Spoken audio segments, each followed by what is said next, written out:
السلام علیکم ورحمۃ اللہ وبرکاتہ. الحمد للہ رب العالمین الرحمن الرحیم مالک یوم الدین وصلی اللہ وسلم وبارک علی نبینا وعلی آلہ وازواجہ واصحابہ اما بعد. اعوذ باللہ من الشیطان الرجیم. بسم اللہ الرحمن الرحیم. فَأَقِمْ وَجْهَكَ لِلدِّينِ حَنِيفًا فِطْرَةَ اللَّهِ الَّتِي فَطَرَ النَّاسَ عَلَيْهَا لَا تَبْدِيلَ لِخَلْقِ اللَّهِ. آج کے اس درس کا عنوان ہے اللہ پر ایمان. حاضرین کرام اور ناظرین حضرات، ہم اس سے پہلے کے درسوں میں بتلا چکے ہیں کہ ایمان کے 6 ارکان اور 6 بنیاد ہیں. اللہ پر ایمان، رسولوں پر ایمان، آسمانی سبھی کتابوں پر ایمان، فرشتوں پر ایمان، مرنے کے بعد دوبارہ اٹھائے جانے پر ایمان، اور تقدیر کی اچھائی اور برائی پر ایمان. اب اس درس کے اندر میں آپ لوگوں کو اللہ پر ایمان کے بارے میں چند نہایت اہم باتیں بتلانا چاہتا ہوں، اور شروعات یہاں سے کرتا ہوں کہ اللہ پر ایمان 4 چیزوں کو شامل ہے. مطلب یہ ہے کہ جب تک ان 4 چیزوں پر ہمارا ایمان، ہمارا یقین، ایسا یقین کہ جس میں کسی طرح کا کوئی شک اور شبہ نہ ہو، نہ پایا جائے، تو اللہ پر ایمان لانا یا اللہ پر ایمان لانے کا دعویٰ کرنا قطعاً درست اور صحیح نہیں ہوگا. اللہ پر ایمان لانے کے ساتھ ساتھ ان 4 چیزوں پر ایمان رکھنا، یقین رکھنا ضروری ہے. اور اگر ان 4 چیزوں میں سے کسی چیز پر ہمارا ایمان نہیں ہے تو ہم مومن نہیں ہیں اور ہم مسلمان نہیں ہیں. جن 4 چیزوں پر ایمان لانے سے اللہ پر ایمان لانا درست اور صحیح ہوگا، ان میں سے پہلی چیز اللہ کے وجود پر ایمان، اس بات پر ایمان اور یقین کہ اللہ کا وجود ہے. دوسرا، اس بات پر ایمان کہ اللہ تعالی ہی اکیلا، جس کا کوئی شریک و ساجھیدار نہیں، وہی اکیلا تنہا رب، مالک حقیقی، رب حقیقی اور پالنہار ہے. تیسری چیز اس بات پر ایمان اور یقین کرنا، ایمان لانا کہ اللہ تعالی ہی اکیلا ہمارا معبود برحق اور ہماری ساری چھوٹی بڑی ظاہری اور باطنی، جسمانی، زبانی، عملی، مالی اور ہر طرح کا عبادت کا مستحق اور حقدار ہے. معبود برحق، سچا معبود اور عبادت کے لائق، عبادتوں کا مستحق، سزاوار صرف اور صرف وہ اکیلا اللہ تعالی ہے، جس کا کوئی شریک و ساجھیدار نہیں. نمبر 4، اللہ تعالی کے ناموں پر اور اس کی صفات اور خوبیوں پر ایمان لانا. ان 4 چیزوں پر جب ہمارا ایمان ہوگا تب جا کر کے ہمارا ایمان صحیح، سالم اور درست ہوگا. اگر ان 4 چیزوں پر یا ان 4 میں سے کسی پر ہمارا ایمان نہیں ہے تو گویا ہمارا اللہ پر ایمان لانا صحیح اور درست نہیں ہے. میں نے بتلایا، پھر سے دیکھ لیجئے. پہلا، اللہ کے وجود پر ایمان. دوسرا اس بات پر ایمان کہ اللہ تعالیٰ اکیلا، جس کا کوئی شریک و ساجھیدار نہیں، وہی اکیلا رب ہے، اس کے رب ہونے میں اس کا کوئی شریک و ساجھیدار نہیں۔ نمبر 3 اس بات پر ایمان لانا کہ اکیلا اللہ تعالی ہی عبادت کا سزاوار حقدار ہے، وہی اکیلا سچا معبود ہے، اس کا کوئی شریک و ساجھیدار نہیں، اس کے علاوہ جتنے معبود ہیں سب باطل ہیں، جھوٹے ہیں۔ اور نمبر 4 اللہ تعالی کے ناموں پر اور اللہ کی خوبیوں پر اس طرح ایمان لانا جس طرح ایمان لانے کا ہمیں اور آپ کو ہم سب کے رب نے، اللہ نے، معبود برحق نے حکم دیا ہے۔ ان 4 چیزوں پر ایمان لانا ضروری ہے۔ اب آئیے مختصر طور پر ہم یہ جانیں کہ اللہ پر ایمان، اللہ کے وجود پر ایمان رکھنا، اس کا مطلب کیا ہے، اور یہ جانیں کیا اللہ کا وجود ہے کہ نہیں۔ تو مختصر طور پر ہم سمجھیں، ہم ایمان رکھتے ہیں کہ اللہ تعالی کا وجود ہے، جیسا اس کے لائق ہے، جیسا اس کے سایان شان ہے۔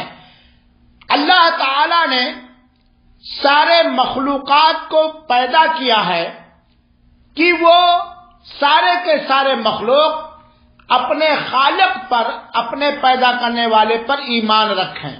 اللہ تعالیٰ نے سورہ روم کے آیت نمبر 30 کے اندر فرمایا فَأَقِمْ وَجْهَكَ لِلدِّينِ حَنِيفًا، مخلص ہو کر دین کے لیے اپنے چہرے کو قائم رکھو، فطرت اللہ التی فطر الناس علیہا، جس فطرت پر، جس آچرن پر اللہ تعالی نے لوگوں کو پیدا کیا ہے۔ گویا لوگوں کو اللہ تعالی نے یہ اس فطرت پہ پیدا کیا ہے کہ لوگوں کی فطرت میں یہ چیز داخل ہے کہ اللہ کے وجود کو مانے اور اس پر ایمان رکھے۔ اور اللہ کے وجود پر دلیل ہر صحیح سالم عقل کرتی ہے، حصی طور پر بھی اللہ کے وجود کا دلیل ہے، اور حصی طور پر بھی اللہ کے پائے جانے کی بہت ساری دلیلیں ہیں، اور شرعی طور پر قرآن و حدیث اس سے اٹی پڑی ہیں۔ میرے بھائیوں ساتھیوں، ہماری عقل یہ گوارا کرتی ہے، یہ تسلیم کرتی ہے کہ یہ دنیا، یہ جہان، اس کا کوئی نہ کوئی خالق ہے، پیدا کرنے والا ہے۔ یہ سنسار، یہ دنیا، یا دنیا کے اندر جتنی چیزیں، جتنی مخلوقات پائی جاتی ہیں، ان کا کوئی نہ کوئی خالق ہے، چاہے وہ پہلے کی ہو، چاہے بعد کی ہو، چاہے اس وقت کی ہو۔ کیونکہ ہمارا اس بات پر ایمان ہے کہ ان مخلوقات میں سے کوئی بھی ایسا مخلوق نہیں جو اپنے سے پیدا کر لیا ہو، اپنے آپ کو اپنے سے پیدا کر لیا ہو۔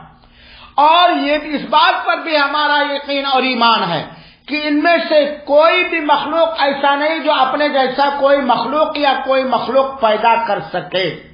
اور اس بات پر بھی ہماری عقل گواہی دیتی ہے کہ یہ دنیا کی ساری مخلوق، دنیا کے سارے مخلوقات اچانک ایسے پیدا نہیں ہوئے۔ تو جب یہ چیزیں اپنے ہی سے پیدا نہیں ہو گئی، ان کو کسی مخلوق نے پیدا نہیں کیا، یہ اچانک پیدا نہیں ہو گئی، تو اس کا مطلب کیا نکلا کہ ان کا کوئی خالق ہے، کوئی پیدا کرنے والا ہے۔ اور جب خالق کا وجود ہے تو اللہ کا وجود، اور وہ پیدا کرنے والا کون ہے؟ اللہ تعالی ہے۔ اللہ تعالیٰ نے سورہ طور کی آیت نمبر 35 اور 36 کے بیان پر فرمایا ام خلقوا من غیر شیء ام هم الخالقون، کیا وہ بنا کسی چیز کے پیدا کر دیے گئے ہیں یا وہ خود پیدا کرنے والے ہیں؟ ام خلقوا السماوات والارض، کیا ان لوگوں نے آسمان و زمین کو پیدا کیا ہے؟ بلکہ یہ لوگ یقین نہیں کرتے۔ میرے بھائیو ساتھیو، اللہ کا وجود پر دلیل آسمان و زمین کا موجود ہونا ہے۔ یہ آسمان و زمین، یہ رات دن کا آنا جانا، یہ مختلف قسم کے مخلوقات، یہ اس بات کی دلیل ہے کہ آسمان کا کوئی پیدا کرنے والا ہے، زمین کا کوئی پیدا کرنے والا ہے، رات کو دن سے اور دن کو رات سے کوئی بدلنے والا ہے۔ اور اس کے علاوہ بہت ساری چیزیں جو ہم دنیا کے اندر تبدیلی اور چینجنگ دیکھتے ہیں، یہ موسموں کا آنا جانا، یہ بارشوں کا آنا جانا وغیرہ وغیرہ، اس بات کی دلیل ہے کہ اس کا کوئی خالق اور پیدا کرنے والا ہے، اور وہ اللہ ہے۔ اور جب ان چیزوں کا خالق ہے تو خالق کا وجود ہوا، خالق موجود کا وجود ہے۔ اور اس کے علاوہ بہت ساری دلیلیں ہیں۔ آپ سنیے، آپ نے بہت ساری دعائیں کی ہوں گی کوئی نعمت حاصل کرنے کے لیے، کسی پریشانی کو دور کرنے کے لیے، اور یقیناً آپ کی دعا آپ کو محسوس ہوا ہوگا کہ آپ کی دعا بعین ہی قبول ہو گئی، آپ کو وہ نعمت مل گئی، آپ کی وہ پریشانی دور ہو گئی۔ یہ پریشانی کس نے دور کیا؟ یہ مصیبت کس نے دور کیا؟ یہ نعمت کس نے دیا؟ اس کا پتہ چلا کہ اس کا کوئی دور کرنے والا اور کوئی دینے والا ہے، اور وہ اللہ تعالی ہے۔ دعاؤں کا قبول ہونا اس بات کی دلیل ہے کہ اللہ کا وجود ہے، اور اس کے علاوہ بہت ساری دلیلیں ہیں۔ تو اگر ہم غور کریں تو عقل سے بھی اس کی دلیل ہے کہ اللہ کا وجود ہے، حس سے بھی اس کی دلیل ہے کہ اللہ کا وجود ہے، اور قرآنی آیات اور احادیث تو بھرے پڑے ہیں۔ دوسری بات، اللہ پر ایمان رکھنا کہ اللہ تعالی ہی اکیلا ہم سب کا رب ہے، اللہ تعالی ہی اکیلا ہم سب کا رب ہے۔ رب کسے کہتے ہیں؟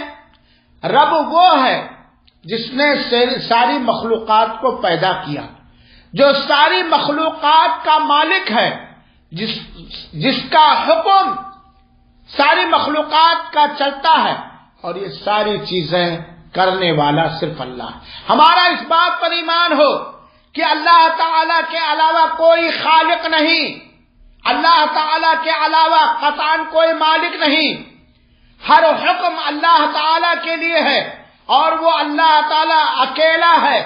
اسی نے اکیلے اپنے سارے مخلوقات کو پیدا کیا، اپنی ساری مخلوقات کا اکیلا مالک ہے، اور حکم اسی کا چلتا ہے۔ وہ غالب اور رحمت والا ہے، وہ بے نیاز اور غنی ہے، وہ تعریف کے لائق ہے، وہ جس پر چاہتا ہے جب چاہتا ہے، جب اس سے رحم مانگا جاتا تو رحم کرتا ہے، جب اس سے مغفرت مانگی جاتی ہے تو وہ بخش دیتا ہے، جب اس سے کوئی بھکاری بھیک مانگتا ہے تو اللہ تعالیٰ دیتا ہے، اور وہی ہر ایک کی دعاؤں اور پکار کو سنتا ہے۔ وہ ہمیشہ سے اور ہمیشہ رہے گا، اور ہر چیز کو قائم کرنے والا ہے، اس کو کبھی نیند اور اونگ تک نہیں آتی۔ الا لہ الخلق والامر تبارک اللہ رب العالمین۔ اللہ تعالیٰ نے سورہ اعراف کے اندر فرمایا، آیت نمبر 54 کے اندر، کہ اللہ ہی کے لیے سارا مخلوق ہے، اور مخلوقات کے اندر اللہ ہی کا حکم چلتا ہے، اور اللہ تعالیٰ بہترین بابرکت پالنہار ہے عالمین کا۔ تو اس بات پر ہمارا ایمان ہو کہ اللہ کی ربوبیت پر، کہ اللہ تعالی ہی اکیلا خالق و مالک، رازق، زندگی دینا، موت دینے والا، نفع نقصان کا مالک صرف اور صرف اللہ تعالی ہے۔ اس پر جب ہمارا ایمان ہوگا تو گویا اللہ کی ربوبیت پر ایمان ہوگا۔ آپ میرے بھائیوں جانتے ہیں کہ اللہ تعالیٰ نے ہر چیز کو اپنی قدرت کاملہ سے پیدا کیا، اور اللہ کا کوئی مشیر، کوئی نائب اور کوئی وزیر نہیں ہے، کوئی اس کی مددگار نہیں ہے۔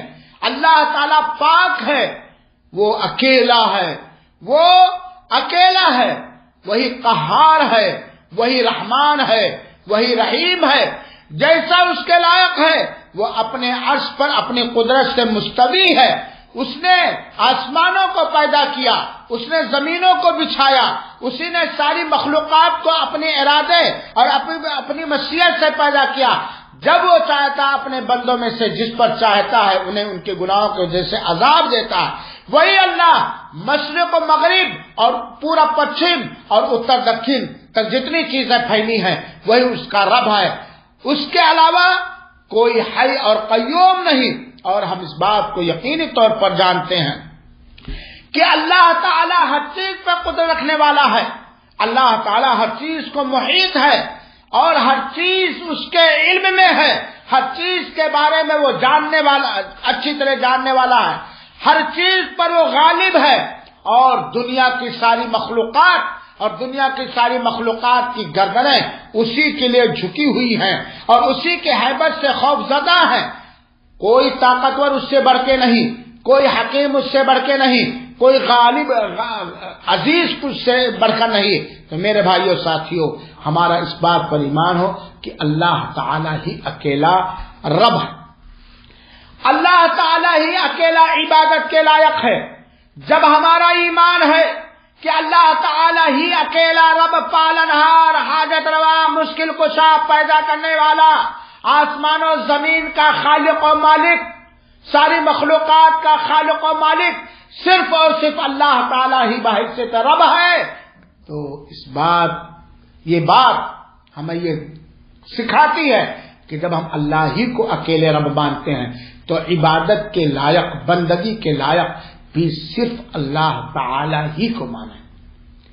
ہمارا اس بات پر ایمان ہو کہ اللہ تعالی ہی ہر طرح کی عبادتوں کا اکیلا مستحق اور حقدار ہے، اور بندوں کی عبادت میں اللہ تعالی کا ادنا برابر ذرہ کے برابر کوئی شریک اور ساجھیدار نہیں ہے. جب اس کی ربوبیت میں اس کے رب ہونے میں کوئی شریک و ساجھیدار نہیں تو اس کی مخلوقات کی عبادتوں کا حقدار صرف وہی اکیلا ہے.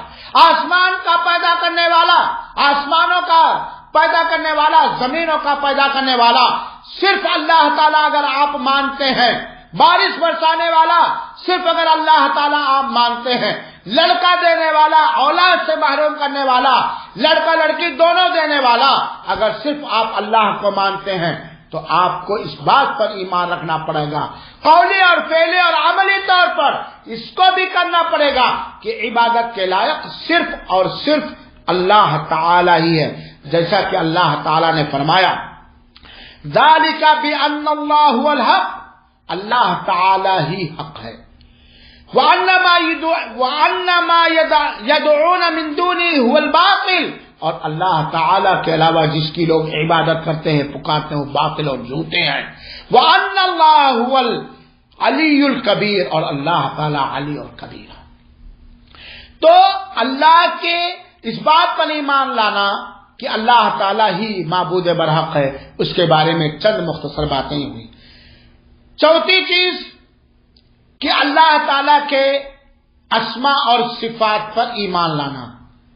اللہ کے اسماء اور صفات پر ایمان لانے کا مطلب یہ ہے کہ اللہ تعالی نے جو اپنے نام اپنی خوبیاں اپنے کلام مجید قرآن مجید کے اندر ذکر کیا ہے یا رسول اللہ صلی اللہ علیہ وسلم نے صحیح حدیث کے اندر ذکر کیا ہے اس پر ویسے ہی ایمان لایا جائے جیسا ذکر ہے، نہ اس کا انکار کیا جائے، نہ اس کی تعویل کی جائے، نہ اس کی مثال دی جائے اور نہ اس کے مشابہ کسی چیز کا ایمان لایا جائے.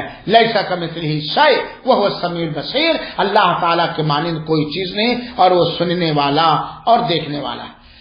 اللہ کے اسماء اور صفات پر ایمان لانے کا مطلب یہ ہے کہ ہم اللہ کے ناموں کو سمجھیں، ہم اس پر عمل کریں، ہم اسے یاد کریں، ہم اس کا اعتراف کریں اور انہی ناموں اور خوبیوں کے ذریعہ اللہ تعالی کی عبادت کریں اور اللہ کے ناموں اور خوبیوں کی چاہت اور تقاضے کے مطابق ہم عمل کریں.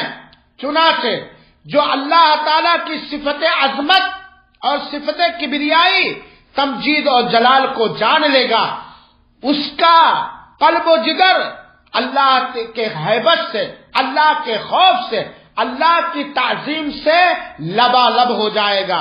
اسی طریقے سے جس شخص نے اللہ کی اس صفت کو جان لیا کہ اللہ عزت والا ہے، اللہ قدرت والا ہے، اللہ جبروت ہے، تو اس کا دل اللہ تعالی کے سامنے عاجزی، انکساری اور تواضع کے ساتھ بالکل بچھا رہے گا اور جھکا رہے گا.